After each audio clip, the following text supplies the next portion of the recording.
Welcome to Ajax study online में मैं हूं अजय जायसवाल आपके साथ। आज बायोलॉजी के क्लास में बहुत मज़ेदार टॉपिक लेके आए हैं। आज मैं आपको पढ़ाने वाला हूं फ्लावर पुष्प के बारे में पूरी सभी सारी जानकारियां हम पढ़ेंगे। पुष्प कैसे बीज को पैदा करता है, पुष्प से बीज कैसे बनता है, क्या क्या पुष्प पे प्रक्रिया होती है, पुष्प कैसे जनन प्रक्रिया पूरा करता है, रिप्रोडक्शन कैसे करता है पुष्प में, पुष्प के कितने भाग होते हैं, पुष्प के अंदर पूरी संरचनाएं क्या होती है, पुष्प जो होता है वह बीज में कैसे कन्वर्ट हो जाता है, बीज कैसे बना लेता है, ये सभी सारी चीज़ें देखेंगे भी और पढ़ेंगे, दोनों चीज़ें। तो बायोलॉजी में जैसा हम आपको हर बार कोई ना कोई अचूबा और एकदम मज़ेदार वीडियो दिखाते हैं, और इसमें भी मैं आपको दिखाने वाला हूँ बहुत मज़ेदार वीडियो है ना। इसमें हम पुष्प को पूरे उसके एक एक अलग अलग डंठल को अलग अलग, उसके पूरे पंखुड़ियों को अलग अलग करके उसका अध्ययन करेंगे और देखेंगे कि इसके अंदर क्या क्या उपस्थित होता है, कहाँ पे इसका जायांग है, कहाँ पे कैलिक्स है, कहाँ पे कोरोला है। पुष्प के 4 भाग होते हैं ना, कैलिक्स, कोरोला, एंड्रोसियम और गायनोसियम, है ना। ये भाग होते हैं पुष्प के, और सभी सारी चीज़ें हम देखेंगे। सॉरी। अब पुष्प में कहाँ से पहले परागण की प्रक्रिया होती है, फिर वो अंडाशय में कैसे प्रवेश होता है, फिर वहाँ पे बीज का निर्माण कैसे होता है, फिर पुष्प की पंखुड़ियाँ क्यों सूख जाती हैं, ये सभी सारी चीज़ों के बारे में आज बहुत अच्छी नॉलेज मिलने वाली है। और जहाँ से प्रश्न परीक्षा के लिए बनते हैं वो यही मेन टॉपिक है ना। पुष्प में देखा जाए तो इससे बाहर का कहीं प्रश्न नहीं आने वाला है। क्लियर है? तो ये सभी सारी चीज़ें हम देखेंगे भी और पढ़ेंगे भी। क्लियर है? तो चलें अब हम कुछ चीज़ों के बारे में पहले देखते हैं। पुष्प, ठीक है, पुष्प क्या है, पुष्प को कितने भागों में बांटा गया है? 4 भागों में। कैलिक्स हो गया, कोरोला हो गया, कैलिक्स, कोरोला, गायनोसियम, वो एंड्रोसियम आएगा, एंड्रोसियम, ठीक है, एंड्रोसियम, फिर गायनोसियम, फिर आता है गायनोसियम, ये सबसे बाहरी भाग होता है। कैलिक्स दूसरी भाग होता है। ये कहने का मतलब हिंदी में देखा जाए इसका नाम क्या है? बाह दल पुंज। ये पढ़े होंगे हम लोग, ठीक है, बाह दल पुंज इसको बोला जाता है, ठीक है, इसको दल पुंज बोला जाता है, दल पुंज बोला जाता है, ठीक है। एंड्रोसियम को पुमंग बोला जाता है। पुमंग यानी यह नर का जनन अंग होता है, नर पुष्प का जनन अंग होता है ना। क्लियर है? और गायनोसियम को जायांग बोला जाता है, इसको जायांग बोला जाता है, ये मादा का जनन अंग होता है। क्लियर है? ये सभी सारी चीज़ें आज हम विस्तृत रूप से पुष्प को तोड़ के बाकायदा काट के उसमें देखने वाले हैं। तो प्लीज़ वीडियो को लास्ट तक देखेंगे तो बहुत इंटरेस्टिंग है, बस देखते चलो कैसे दिखा रहा हूँ। पहले मैं कैलिक्स को बताऊंगा, फिर कोरोला को बताऊंगा, फिर एंड्रोसियम को बताऊंगा, फिर ये गायनोसियम भी दिखाऊंगा कि पुष्प का मादा जनन अंग कैसे होता है, कैसे ये रिप्रोडक्शन करते हैं, कैसे ये अपना जनन प्रक्रिया पूरी करते हैं, और फिर कैसे बीज को पैदा करते हैं। ये सभी सारी चीज़ें हमें बताने वाला हूँ, इस वीडियो में कवर करने वाला हूँ। तो प्लीज़ वीडियो को लास्ट तक देखते रहें और लास्ट तक बने रहें। क्लियर है? चलें, तो इसमें हम पुष्प का पहला भाग देखेंगे। अब पहले तो पुष्प से शुरू करते हैं। पुष्प होता क्या है? पुष्प ये क्या होता है? प्रायः देखा जाए तो ये तने का ही भाग है, रूपांतरित भाग, तने का ही रूपांतरित भाग होता है पुष्प। यहीं से तने का ही रूपांतरित भाग होता है पुष्प। पुष्प में ठीक है। जब तक तना है तो उसमें क्या है, क्लोरोफिल उपस्थित होता है, हरा होता है, क्लियर है। और जो अवायवीय तना होता है, जो वायु के संपर्क में नहीं होता, उसमें दूसरा पदार्थ पाया जाता है, उसमें लवक उपस्थित होता है। ये सारी चीज़ें मैं पुराने पीछे के वीडियो में आपको कवर कर चुका हूँ, तो वो पुराने वीडियो आप लोग अच्छे से पढ़ लीजिएगा, ध्यान से पढ़ लीजिएगा। ये सब सारी चीज़ें मैं पुराने वीडियो में आपको कवर कर चुका हूँ, ठीक है। अब जैसे यहाँ पे है पुष्प के बारे में अगर हम देखेंगे यहाँ पे, तो उसके बारे में सब सारी चीज़ें यहाँ पे कवर करने वाले हैं। बस वीडियो को लास्ट तक देखना है अपने को, क्लियर है। हाँ, तो जहाँ पे अपन ने देखा कि जहाँ पे सूर्य का प्रकाश, कहने का मतलब कुछ जो अवायवीय तने होते हैं, जैसे आलू तने का ही रूपांतरण भाग होता है। तो आलू भूरा है ना, इस टाइप का क्यों होता है, क्योंकि उसमें जो प्लास्टिड यानी लवक क्या उपस्थित होता है, ल्यूकोप्लास्ट, ठीक है। ल्यूकोप्लास्ट एक प्रकार का उसमें बढ़क होता है। ये अवायवीय तने में उपस्थित होता है। अब ध्यान से समझना, पुष्प अगर पूछा जाए कि पुष्प रंगीन क्यों होता है, पुष्प रंगीन किस बढ़क के, लवक के कारण तो होता है, प्लास्टिड के कारण तो होता है, ये तो सभी को पता है। अगर प्रश्न परीक्षा में आता है कि पुष्प रंगीन किसके कारण होता है, अगर प्लास्टिड बस ऑप्शन दिया है तो प्लास्टिड लगा देंगे, इसी का हिंदी लवक होता है, ठीक है। अब ये एक नाम हमने सुना है क्लोरोप्लास्ट, है ना, सुना है, क्लोरोप्लास्ट का नाम सुना है। दूसरा है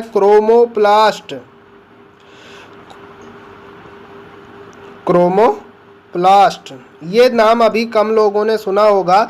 ये क्रोमोप्लास्ट की उपस्थिति के कारण, ये प्लास्टिड है और क्रोमोप्लास्ट की उपस्थिति के कारण पुष्प जो है रंगीन होता है। ये मैं बहुत अच्छे से आपको बताने वाला हूँ, क्लियर है। और पौधों में जो बीज पाए जाते हैं वो भी रंगीन होते हैं, किसके कारण, इसी क्रोमोप्लास्ट के कारण रंगीन होते हैं, क्रोमोप्लास्ट के कारण ही रंगीन होते हैं। ये प्लास्टिड है, ध्यान रखना, ये प्लास्टिड है, प्लास्टिड यानी लवक। ये सारी चीज़ें मैं कवर करते हुए चल रहा हूँ, आपको इसमें कोई दिक्कत नहीं होने वाली है। बस पूरी तरीके से आपको इसको पढ़ना है, बस हो गया, वीडियो के लास्ट तक बने रहना है। तो कैलिक्स अपन देख रहे थे, कैलिक्स क्या चीज़ होता है, चले देख ले। अच्छा, पहले ऐसे देख लेते हैं जो अपन चित्र बनाए हैं, ठीक है। चित्र जो बनाए हैं उसमें देख लेते हैं, जो मेरे नोट्स में बना हुआ है, क्लियर है, वहाँ से क्लियर कर ले, बिल्कुल। चलो, नहीं तो यहीं पे बना के मैं बता देता हूँ, ठीक है। आप लोग भी ऐसे बना लें।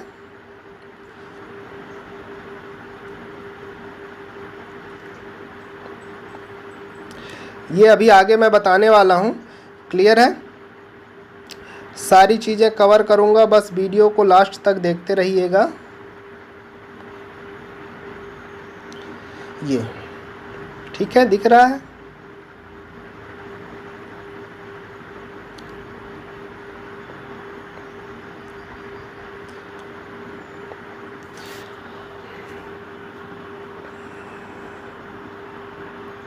चलो देखते हैं, आगे बढ़ते हैं। ये चीज़ हमारा ध्यान से समझना, ये हरा वाला पार्ट है, ठीक है। ये अभी मैं यहाँ पे कैलिक्स, कोरोला, गाइनोसियम, एंडोसियम बताने वाला हूँ आपको, बस इस पुष्प के माध्यम से, ठीक है। क्लियर है, ये बात समझ में आ रही है। हाँ, और दूसरा ये चीज़ इसमें देखना है अपने को, ये रंगीन वाला पार्ट होता है, ठीक है, ये रंगीन है, समझना है ना, बिल्कुल। चले अब कवर करें, आगे चल के इसको बढ़ते हैं। इसको मैं कलर थोड़ा चेंज कर लेता हूँ ताकि आपको बताने में सहूलियत हो। अब ये बाहर वाला जो पार्ट दिख रहा है इसको क्या बोलते हैं? कैलिक्स। यही वाला पार्ट दिखेगा, बाहर का ये पार्ट दिखेगा, ये हरा वाला पार्ट है बेटा, हरा वाला ये बाहर का ये जो दिख रहा है इसी को कैलिक्स बोलते हैं और इसी को सेपल भी बोला जाता है। सेपल, सेपल और पेटल नाम दोनों सुना होगा। तो कैलिक्स के बारे में हम लिखेंगे तो लिखेंगे कि यह पुष्प का है ना, ये पुष्प का सबसे बाहरी भाग होता है। ठीक है, यह पुष्प का सबसे बाहरी भाग होता है जो आंतरिक भाग को, ये अंदर वाले भाग को क्या करता है? सुरक्षा प्रदान करता है। क्लियर है? और कई में तो ये कलर रंगीन भी, कई पुष्पों में रंगीन पाया जाता है, वो अपवाद स्वरूप है। लेकिन उससे क्या होता है? पर परागण की क्रिया तेजी होती है, ये कीटों को आकर्षित करने का कार्य करते हैं, ऐसा। तो ऐसा इसमें कोई वो नहीं है। क्लियर है? ये बात समझ में आ गई। दूसरा पार्ट, ये जो रंगीन पार्ट है, जैसे आप गुड़हल का ले लो, हिबिस्कस, उसका साइंटिफिक नेम है हिबिस्कस। ठीक है, तो गुड़हल का ये मैंने छोटा सा गुड़हल का बनाया, ये वाला पार्ट जो दिखेगा, ये बाहर का ये रंगीन पार्ट, ये रंगीन पार्ट जो दिखेगा इसका, उसे कोरोला नाम बोला जाता है। कोरोला यानी यह दल पुंज है, दल पुंज इसको बोला जाता है, कोरोला को दल पुंज बोला जाता है। ये प्रायः क्या होते हैं? रंगीन होते हैं और ये लगभग 2 से 6 दलों में होते हैं। ठीक है, लगभग 2 से 6 दलों में ये उपस्थित होते हैं। ये रंगीन होते हैं इसलिए क्योंकि ये कीटों को आकर्षण करने के लिए, कीटों को आकर्षण क्यों करते हैं? क्योंकि कीटों के माध्यम से परपरागण की प्रक्रिया पूरी होती है, तो कीटों को अपनी ओर आकर्षण करते हैं, ये इनका काम यही होता है। तो हमने कैलिक्स और कोरोला दोनों चीज़ पढ़ लिया। और अब देखते हैं एंड्रोसियम। एंड्रोसियम, यहाँ वाले भाग को, इस वाले भाग को, ये अंदर का भाग दिख रहा है, ये वाले भाग को एंड्रोसियम बोला जाता है। एंड्रोसियम, ठीक है, एंड्रोसियम। और ये वाले भाग को ये गायनोसियम बोला जाएगा, गायनोसियम। ठीक है, ये ऊपर वाला भाग कौन सा भाग कहलाएगा? नर भाग है, ये नर का भाग है, पुष्प का नर भाग, और ये मादा भाग कहलाएगा, नीचे वाला मादा भाग कहलाएगा। अब इसको और विशेष डिटेल में पढ़ते हैं अपन। यहाँ तक क्लियर हो गया? किसी को कोई दिक्कत है? तो चले अब आ जाते हैं अपन नोट्स के तरफ, अपने नोट्स के तरफ मूव करते हैं। हाँ, चले बढ़ते हैं। पुष्प पौधे का एक महत्वपूर्ण अंग होता है। पुष्प एक रूपांतरित प्ररोह है ना। पुष्प प्रायः तने या शाखाओं के शीर्ष अथवा पत्ती के अक्ष में उत्पन्न होकर प्रजनन का कार्य करती है। इसके साथ फल एवं बीज उत्पन्न होता है। क्लियर है? जैसा मैंने बताया कि ये फल और बीज का निर्माण कैसे करेगा मैं अभी आगे बताने वाला हूँ। बस कहीं जाइएगा नहीं, मज़ेदार वीडियो दिखाने वाला हूँ और दिखाऊंगा भी कि कैसे निर्माण होता है, कैसे बदलता है, वो दिखाऊंगा। बस वीडियो को लास्ट तक देखना है। चले, पुष्प की रचना के आधार पर 4 भागों में बांटा गया है। ये परीक्षा में कई बार प्रश्न पूछ चुका है कि पुष्प को रचना के आधार पर कितने भागों में बांटा गया है? 4 भाग। उसके 4 भाग कौन कौन से हैं? 4 भाग हैं। कैलिक्स हो गया, कोरोला, एंड्रोसियम, गायनोसियम। ये बाह्यदल पुंज हिंदी में भी पढ़ लीजिएगा, कभी कभी हिंदी में भी पूछ देता है कि पुष्प के सबसे बाहरी भाग को क्या बोला जाता है? कैलिक्स। दूसरे वाले भाग को क्या बोला जाता है? कोरोला। इसी को एक नाम से क्या बोला जाता है? सेपल। ठीक है, इसी को सेपल बोलते हैं और इसको पेटल बोलते हैं। पेटल। अगर प्रश्न आता है कि पेटल रंगीन होगा कि विदाउट रंगीन होगा, कैसा होगा, तो ये रंगीन होता है। क्लियर है? पेटल है ना। अब आगे देखते हैं एंड्रोसियम। ये नर जनन अंग होता है, कहलाता है एंड्रोसियम। गायनोसियम ये मादा जनन अंग है। ठीक है, ये दोनों आंतरिक संरचनाएं हैं, एकदम अंदर वाली संरचनाएं हैं, है ना। अब इसको विस्तार से पढ़ते हैं कैलिक्स के बारे में, जल्दी जल्दी। कैलिक्स है ना, बाह्यदल पुंज, यह पुष्प का सबसे बाहरी भाग होता है। यह पुष्प के आंतरिक भाग को सुरक्षा प्रदान करता है। ठीक है, यह कुछ पुष्पों में रंगीन होता है जिसे कीटों पर परपरागण के लिए अपनी ओर आकर्षित करता है। क्लियर हो गया? ये इसमें कोई डाउट नहीं है। ये बाहर वाला यहाँ पे लिख लेना, इसको सेपल भी बोला जाता है, अपने से भी लिख लेना। इसको मैं अभी दिखाने वाला हूँ, बस थोड़ा सा एक बार पढ़ लेते हैं, फिर मैं समझा देता हूँ वीडियो दिखा के, बहुत मज़ा आने वाला है। क्लियर है? आगे बढ़ते हैं। कोरोला, ये दलपुंज है, यह पुष्प का दूसरा चक्र होता है। यह सामान्यतः 2 से 6 दलों का बना होता है। ये प्रायः रंगीन होता है। इसका मुख्य कार्य परागण के लिए कीटों को अपनी ओर आकर्षित करना होता है। क्लियर है? मैंने बताया कि ऐसे करके ये जो भाग होता है रंगीन वाला, ठीक है, ये वाला भाग क्या कहलाएगा? ये कोरोला कहलाएगा। ठीक है, ये रंगीन होगा, इसे पेटल भी बोला जाता है। पुष्प का ये पेटल भाग भी है। क्लियर है? चलो आगे बढ़ते हैं। एंड्रोसियम, एंड्रोसियम पुमंग, इसे नर जनन अंग बोलते हैं। यह पुष्प का तीसरा चक्र होता है। इसे पुंकेसर के नाम से भी जाना जाता है। यह पुष्प नर का जनन अंग कहलाता है। पुंकेसर को 3 भागों में बांटा गया है। ये 3 भाग इसके पढ़ेंगे, फिलामेंट, एंथर हो गया, और कनेक्टिव तंतु, परागकोश, योजी। मैं बताऊंगा अभी ये तीनों चीज़ें के बारे में। चलो आगे आता हूँ, डिस्कशन करते हैं इसके बारे में। मैं दिखाऊंगा अभी आगे वाला वो चित्र दिखाऊंगा, डरना बस थोड़ा सा रुकिएगा। ये देखते हैं इसके बारे में पहले, किसको? एंड्रोसियम को 3 भागों में बांटा गया है ना। एंड्रोसियम को 3 भागों में बांटा गया है। ये 3 भाग हैं उसके, एंथर हो गया, कनेक्टिव हो गया, और फिलामेंट हो गया। ये जो ऊपर वाला डंठल दिख रहा है, ये वाला पार्ट, ये परागकोश यानी एंथर कहलाता है। और ये योजी मतलब इन दोनों परागकोश को जोड़ने का काम करता है। इन दोनों को उसे योजी बोलते हैं, इसीलिए इसे कनेक्टिव नाम दिया गया है। और ये कनेक्ट करता है इससे, है ना। ये इसका नाम स्टाइल है, स्टाइल, अभी आगे बताऊंगा। Style, stigma, style, ovary 3 part में बांटा गया है पुष्प के अंदर वाले पार्ट को, है ना। तो योजी को हमने देख लिया अच्छे से, योजी, ये योजी कहलाता है। ठीक है, और फिलामेंट, ये जो नीचे खिसक रहा है, ये बाहरी भाग को इसको फिलामेंट कहते हैं, पुतंतु बोला जाता है। क्लियर हो गया इसके बारे में? जो एंड्रोसियम है ना, एंड्रोसियम को 3 भागों में ये बांटा गया है। क्लियर है? चले बेटा इधर देखते हैं आगे, ये देखते हैं। ठीक है, ये पुष्प का जो भाग है, इसे स्टिग्मा, स्टाइल, और ये अंडाशय है ना, इसे ओवरी लिख लेना। इसका English name stigma, style, ovary 3 part में बांटा गया है। ठीक है, इसको हमने दिखाया, अभी यहाँ तक का पार्ट दिखा दिया है उधर नीचे। ठीक है, दिखाया कि नहीं दिखाया? ये ठीक है, ये दिखाया ना, बिल्कुल। चलें,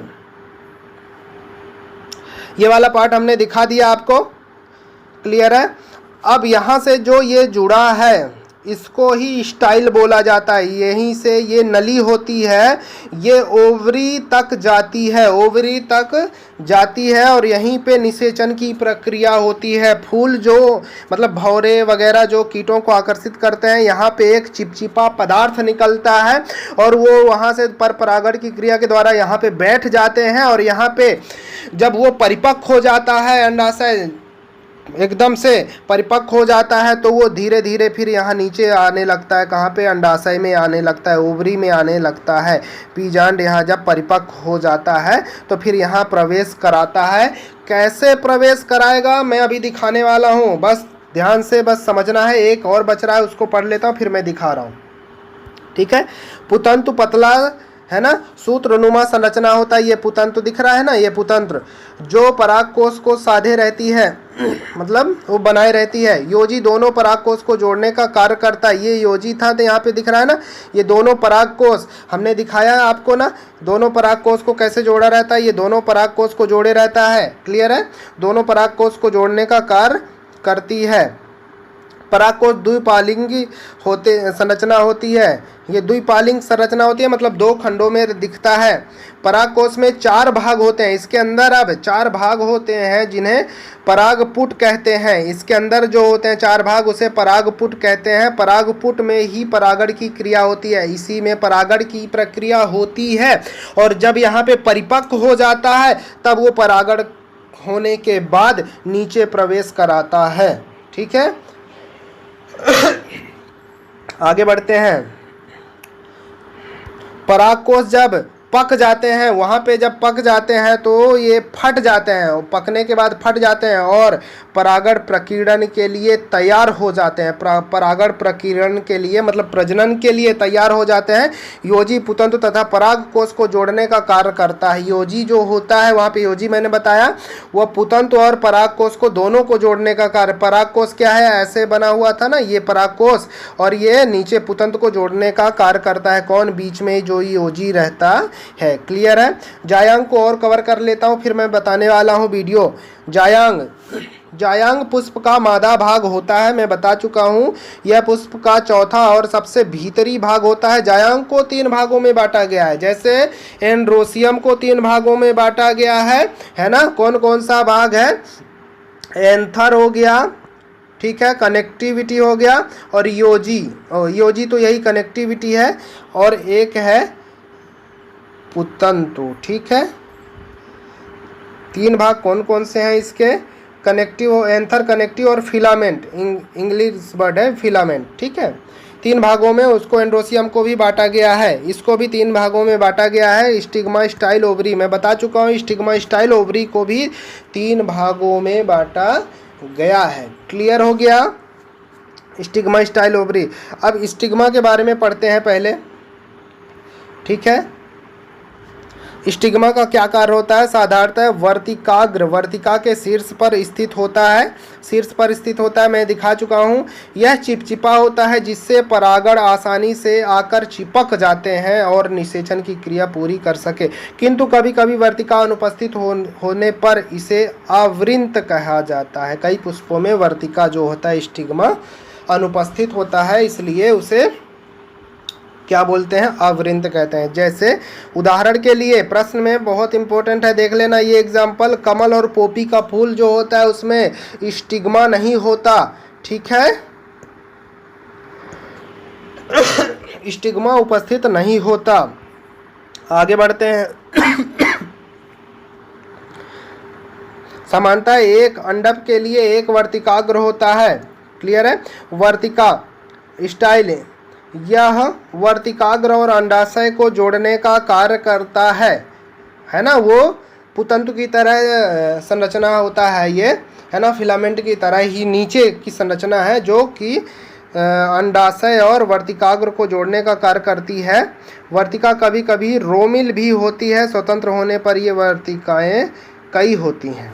ठीक है, रोमिल का मतलब ये होता है कि बहुत पतले रोए के आकार की संरचनाएं होती है। वर्तिका निषेचन के बाद सूख जाती है, वर्तिका जो है निषेचन के बाद सूख जाती है। कैसे सूखेगी, कहीं जाइएगा नहीं, मैं दिखाऊंगा कैसे सूख रही है, पूरी तरीके से दिखाने वाला हूँ। क्लियर है, इसको और पढ़ लेते हैं अंडाशय को। ठीक है, ओवरी, भाई इसको पढ़े रहेंगे तब तो वहाँ वीडियो देखेंगे तो समझ में आएगा ना। अंडाशय के अंदर बीजांड पाए जाते हैं जो बीजांडासन यानी प्लेसेंटा के द्वारा अंदर किसी स्थान पर जुड़े होते हैं। अंडाशय की संरचना अंडपों तथा बीजांडों की संरचना पर निर्भर करती है। क्लियर है, उसके संरचनों पे अंडाशय की जो संरचना होती है अंडपों के तथा बीजांडों की संख्या पर निर्भर करती है। अंडपों और बीजांडों की संख्या पर निर्भर करती है। अंडाशय में एक कोष्ठीय, द्विकोष्ठीय या बहुकोष्ठी की संरचना भी उपस्थित होती है इसमें। क्लियर है, तो चले अब वीडियो में हम समझते हैं, फिर से आएंगे नोट्स की तरफ। इसके माध्यम से हम अभी इसके चारों भाग कौन कौन से, कैलिक्स, कोरोला, ठीक है, गायनोशियम, एंड्रोसियम,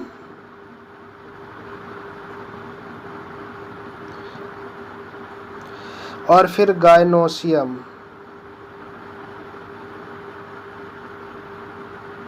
ये सभी चारों को पहले हम यहाँ समझते हैं चित्र के माध्यम से, वीडियो के माध्यम से। देखना कैसे, ये वाला पार्ट जो दिख रहा है ये सेकंड पार्ट है। ये हरा वाला पार्ट जो मैंने बताया था ये क्या है, कैलिक्स है। ठीक है, सेकंड वाला पार्ट कोरोला है। ठीक है, क्लियर है। ये सबसे बाहरी भाग, दूसरा भाग रंगीन होता है, अब हम यहाँ पे वीडियो देख लिए, फिर लिख सकते हैं, बढ़िया मज़े से लिख सकते हैं, पीएससी में भी लिख सकते हैं ऐसे ही। क्लियर है। यहाँ ऊपर जो पार्ट दिखेगा ये वाला एंड्रोसियम, ठीक है, और यहाँ पे नीचे वाला जो पार्ट दिखेगा ये है गायनोशियम। ठीक है, ये सब सारी चीज़ें आप देख लिया। आप देखो कैसे अलग करता है इसको, ध्यान से देखना है बस वीडियो को, मैं समझाता चलूँगा इसमें। देखो ये अभी क्या कर रहा है, कैलिक्स को अलग कर रहा है, ठीक है। ये सेपल्स आर रिमूव्ड फर्स्ट, सबसे पहले सेपल को यानी कैलिक्स को अलग कर रहा है वो। क्लियर है, कैलिक्स को अलग कर रहा है, देख रहा है ना कैलिक्स से, ये हरे कलर का दिख रहा है, यहाँ पे कर रहा है वो कैलिक्स है, उसको अलग कर रहा है। ये हिबिस्कस फ्लावर्स है, मतलब गुड़हल का ये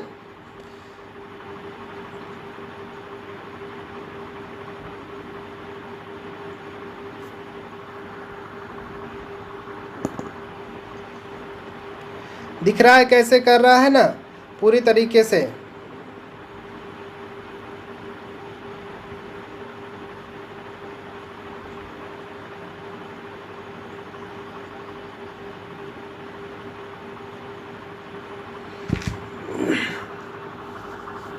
ठीक है, ये गुड़हल का फूल पे हम दिख रहे हैं, ये पूरे इसका सेपल और पेटल भी अलग कर लिया, यानी कैलिक्स और कोरोला दोनों को अलग कर लिया है ये। ठीक है, अब अंदर की चीज़ ये दिखाने वाला है, बिल्कुल हम दिखा रहे हैं आपको, अंदर की चीज़ें दिखा रहे हैं। क्लियर है, ये पूरा परीक्षण किया गया है, देखना। ये पार्ट अब दो ही बचा हुआ है, एंड्रोसियम और गायनोशियम, यानी नर जनन तंत्र और मादा जनन तंत्र, दो ही चीज़ बचा हुआ है। यहाँ पे ये मादा जनन तंत्र होता है, यहाँ पे नर जनन तंत्र होता है। क्लियर है, तो ये अब इसको मादा जनन तंत्र को अलग कर रहा है। यहाँ पे अंडाशय दिखाएगा आपको, अंडा और बीजांड कैसे वहाँ पे अवस्थित होते हैं, स्थित होते हैं, कैसे होते हैं। क्लियर है, और इस नली के माध्यम से जब यहाँ पे परागण की प्रक्रिया पूरी हो जाती है तो इस नली के माध्यम से अंडाशय पे कैसे उपस्थित होता है। ये स्टाइल है ना, स्टाइल ये वाली है। क्लियर है, दिख रहा है, ये स्टाइल को ओपन कर रहा है, स्टाइल को ओपन कर रहा है, दिखा रहा है कि वहाँ से कैसे ये अंडा बीजांड अंदर प्रवेश करते हैं अंडाशय में। क्लियर है, ये पूरा दिख रहा होगा। अभी चलो यहाँ पे दिखाने वाला है, अंडाशय को ओपन करके वो दिखा रहा है। क्लियर है, दिख रहा है, यहाँ पे दिखाने वाले हैं आपको अंडाशय को, ये इसको ओपन कर रहे हैं। ओपन करने के बाद अब आपको विस्तार से दिखाने वाले हैं ये अंडाशय यानी गायनोशियम मादा जनन तंत्र, ये 2 खंड 3 खंड 4 खंड में भी बटे होते हैं। ये इसको अलग कर रहा है, ओवरी को, अंडाशय को। ठीक है, ओवरी को अलग कर रहा है। ठीक है, क्लियर है, समझ में आ रहा होगा, दिख रहा है ना।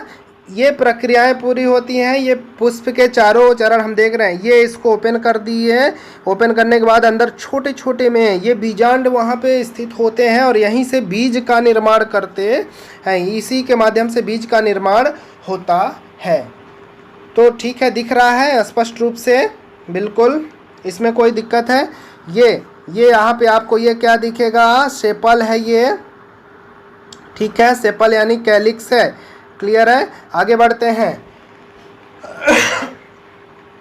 ये क्या दिखेगा, पेटल यानी कोरोला, पेटल कोरोला, ये रंगीन होते हैं, भूलना नहीं, परीक्षा की दृष्टि से प्रश्न है। ये क्या है, एंड्रोसियम है, ये एंड्रोसियम भाग कहलाएगा ये। क्लियर है, एंड्रोसियम भाग कहलाता है ये।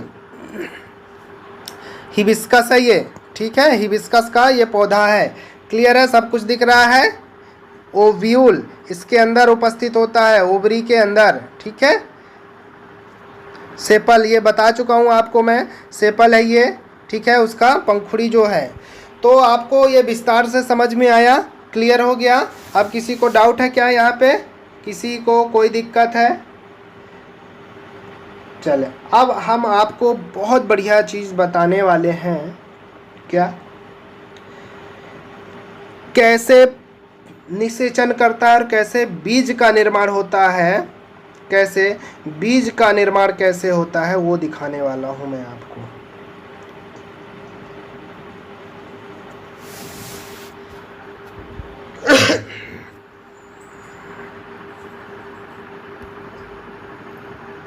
ठीक है,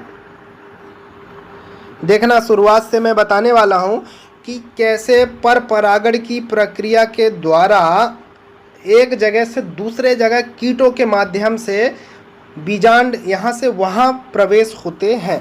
ठीक है, चलें देखते हैं। ये यहाँ से एक पुष्प से दूसरे पुष्प में जा रहे हैं, छोटे छोटे दिख रहे हैं। ठीक है, ये देखो इस पे आके चिपक जाएगा। ठीक है, चिपक भी गया, किसमें, स्टिग्मा से स्टाइल के द्वारा अंदर प्रवेश होता है, फिर स्टिग्मा स्टाइल ओवरी में जाके ये पहुंच जाता है। ओवरी में जाके ये ओवरी में जाके पहुंच गया। क्लियर है, यहाँ तक दिख रहा है। तो ये पुष्प का अंतिम वाला भाग होता है, अंतिम वाला भाग यानी गाइनोसियम वाला, गाइनोसियम वाले भाग में स्टिग्मा स्टाइल ओवरी होते हैं। तो सबसे पहले ये बीजांड आते हैं, किस में चिपकते हैं, इसमें स्टिग्मा में। स्टिग्मा में चिपकने के बाद यहाँ पर परागण के लिए तैयार होते हैं, और तैयार होने के बाद ये माध्यम से, कौन से माध्यम हो गया, ये ट्यूब, ट्यूब को क्या बोला जाता है, स्टाइल, स्टाइल, स्टाइल के द्वारा, स्टाइल नली होती है ना, वहाँ से स्टाइल को हिंदी में वर्तिका, वर्तिका के माध्यम से कहाँ प्रवेश करते हैं, ये अंडाशय में प्रवेश करते हैं। ओवरी में जाके, ये दिख रहा है छोटे छोटे, ये ओवरी में जाके प्रवेश करेंगे।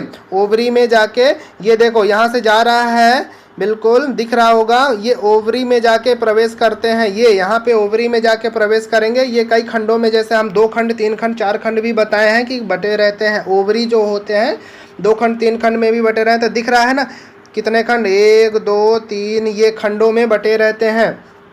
क्लियर है, तो यहाँ पे ये इसके माध्यम से, ये प्लेसेंटा है, प्लेसेंटा के माध्यम से जुड़े रहते हैं। जैसा मैं अभी बताया हूँ, प्लेसेंटा के माध्यम से जुड़े रहते हैं। क्लियर है, तो यहाँ पे जाके वो निषेचन क्रिया पूरी करते हैं अपनी वहाँ पे। क्लियर है, और दूसरा इसमें और चीज़ अभी देखने वाले हैं, अभी तो कुछ हुआ ही नहीं। यहाँ पे जाके तो प्रवेश हो गया है, अभी देखना ये निर्माण होने लगा धीरे धीरे, ये बीज का निर्माण होने लगा। निषेचन प्रक्रिया के बाद बीज का इसके अंदर निर्माण होना प्रारंभ हो गया। ठीक है, दिख रहा है, डिप्लॉइड जाइगोट का निर्माण करता है। ठीक है, जाइगोट का मतलब है ना, यहाँ पे दोनों का निर्माण, ये यहाँ पे दिख रहा है बीज का निर्माण धीरे धीरे। जब जैसे बीज का निर्माण होना प्रारंभ होता है तो ये सूख के गिर जाता है। मैं बता चुका हूँ आपको कि स्टिग्मा सूख के गिर जाता है, और ये इसका ये आके बीज में ये समा जाता है, और ये देखो फल का निर्माण कर लिया। और कुछ बच रहा है क्या? ठीक है, पढ़ लिया ना। मैं बताया था कि बीजांडासन प्लेसेंटा के द्वारा अंदर किसी स्थान पर जुड़े रहते हैं, जब वो जुड़ा रहेगा तो आके प्रवेश कर जाता है। चलो एक बार चित्र से मैं फिर से बता देता हूँ आपको। ठीक है, चित्र ऐसे आप लोग भी बना लीजिएगा अपने नोट्स में, है ना। यहाँ से आके पर परागण चिपकता है, और यहाँ वाला भाग तो अभी एंड्रोसियम है, और बाकी का इधर वाला भाग पूरा मादा का भाग कहलाता है। यहाँ से जब रिप्रोडक्शन के लिए तैयार हो जाता है परागण, तो फिर ये नली के द्वारा, किसके द्वारा, स्टिग्मा के द्वारा प्रवेश करता है। कहाँ? अंडाशय में। ठीक है, अंडाशय में प्रवेश करता है। अंडाशय में प्रवेश करने के बाद वहाँ बीजांड का निर्माण करता है, यानी बीज बना देता है, और बीज होता है बीज के माध्यम से फिर वो फल में कन्वर्ट हो जाता है। और जब फल में कन्वर्ट हो जाता है तो ये यहाँ का बाकी सूख के गिर जाता है, वर्तिकाग्र यानी स्टिग्मा सूख जाता है, और इस प्रकार एक बीज का निर्माण हो जाता है। तो आई होप कि आपको बेहतर तरीके से समझ में आया होगा। अगर नहीं आया तो वीडियो को एक बार फिर से रिवाइंड करके देखें। मैं पहले बोल चुका हूं कि वीडियो को कम से कम 2 बार देखा करें, 2 बार देखें तो बहुत ही प्रॉपर तरीके से समझ में आ जाएगा, और रटने की ज़रूरत नहीं होती है। साइंस या मैथ दोनों सब्जेक्ट रटने वाली ज़रूरत नहीं होती है, इसको बस पढ़ना है। तो प्लीज़ वीडियो अच्छा लगा हो तो आप सब्सक्राइब ज़रूर कर दें, नए हैं तो सब्सक्राइब कर दें, और हमारे पुराने स्टूडेंट, पुराने छात्र जो हैं तो वो वीडियो में कमेंट्स करके मुझे बताएं, और वीडियो को लाइक करें, ताकि मुझे भी पता चले कि मेरा वीडियो बनाया हुआ, मैं इतना मेहनत करता हूँ आपके लिए, तो आपको कैसा लगा। इस वीडियो के लिए मैंने जो मटेरियल कलेक्ट किया है उसमें भी मुझे समय लगता है। ठीक है, कम से कम 2 से 2.5 घंटे लग जाते हैं मुझे ये वीडियो बनाने में। तो प्लीज़ इस 2 से 2.5 घंटे के मेरे मेहनत के लिए आप लोग मुझे कमेंट करके बताएं। और जो चैनल में नए हैं तो वो नीचे लाल कलर से सब्सक्राइब लिखा होगा, प्लीज़ उसे सब्सक्राइब कर दें ताकि मैं भी मोटिवेशन हो जाऊं, मुझे भी मोटिवेशन मिलता रहे और मैं आपको ऐसे ही वीडियो पूरे डालता रहूँगा। तो बायोलॉजी का ये चैप्टर कंप्लीट हुआ। कौन सा क्लास था आज? 14 क्लास था, यानी बायोलॉजी का पार्ट 14 कंप्लीट हुआ। फिर बायोलॉजी के पार्ट अगले पार्ट में मिलेंगे, 15वें पार्ट को लेकर फिर नेक्स्ट वीडियो में मिलेंगे। तब तक के लिए धन्यवाद। घर में रहिए, सुरक्षित रहिए, मस्त रहिए और वीडियो देखते रहिए, अपना पढ़ाई स्टडी चालू रखिए। थैंक यू, धन्यवाद।